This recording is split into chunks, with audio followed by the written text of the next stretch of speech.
this lesson from Matthew's Gospel, we hear the story of Jesus feeding the 5,000. The disciples, as often is the case in the Gospels, are anxious and worried. Thousands of people have come to hear Jesus speak. It's getting late and none of them have eaten. The disciples seem to be concerned the crowd may become angry or frustrated with Jesus and the gang.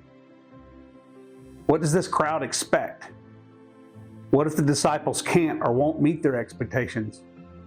What then? How are they supposed to meet the needs of so many people?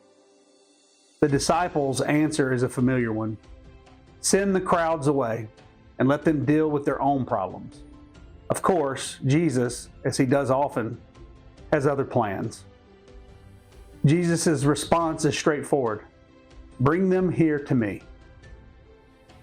At which point Jesus takes 5 loaves and 2 fish, and the people sit down, and Jesus looks to heaven and gives thanks and breaks the bread.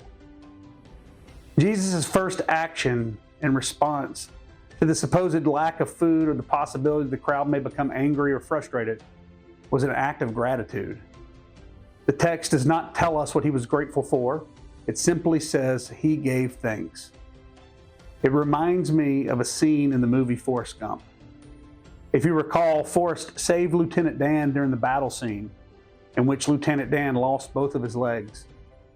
A few scenes later, while in the hospital recovering from his injuries, Lieutenant Dan expressed the magnitude and the depth of his anger with Forrest for saving his life in the battle.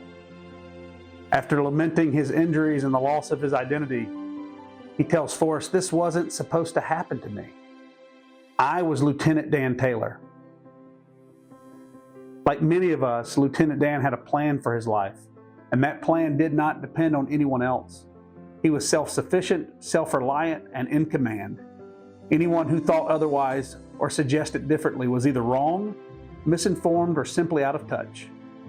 Lieutenant Dan's hyper-focus on himself, his will, his desires, his wishes, and his destiny alone disrupted his ability to properly see himself in relation to others.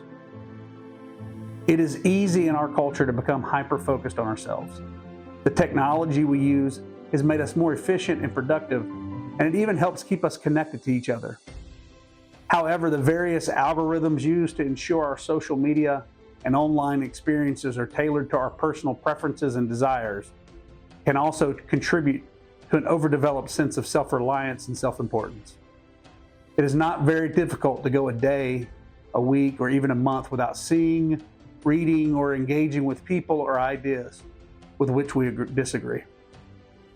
In contrast to this hyper-focus on self, Diana Butler Bass writes, "Gratitude opens our eyes to see that every life is, in unique and dignified ways, graced. The lives of the poor, the cast-offs, the sick, the jailed, the exiles, the abused, the forgotten, as well as those in more comfortable physical circumstances. Your life, my life, we all share in the ultimate gift, life itself, together right now. Life is a team sport, whether we like it or not, and all of God's children are on the team with us. Gratitude empowers us to see others as God intends for us to see them, as gifts of grace and love. When we live grateful lives, it allows us to see the other not as our enemy, but as a friend who has been gifted with the unique ability to impact our lives like no one else can. When we turn toward the world with grateful hearts, our scarcity is confronted with God's abundance in the face of all of God's people. Going back to the Forrest Gump clip as an example, we see this in the character of Lieutenant Dan.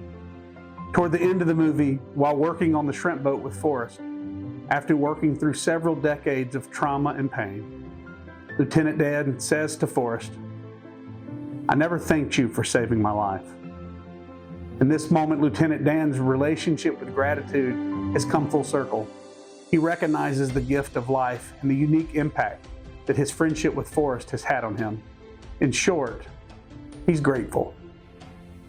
I pray that during this election season, we, like Lieutenant Dan, will turn toward the world with grateful hearts, seeing our neighbor as a source of God's grace in our lives, even if they think or vote differently than we do. May we also use Jesus as an example in this lesson is a guidepost. And in all places, simply give thanks. Would you please join me in prayer? Accept, O Lord, our thanks and praise for all that you have done for us. We thank you for the splendor of the whole creation, for the beauty of this world, for the wonder of life, and for the mystery of love. We thank you for the blessing of family and friends, and for the loving care which surrounds us on every side. Help us to live into both gratitude and love for all of our neighbors. Amen.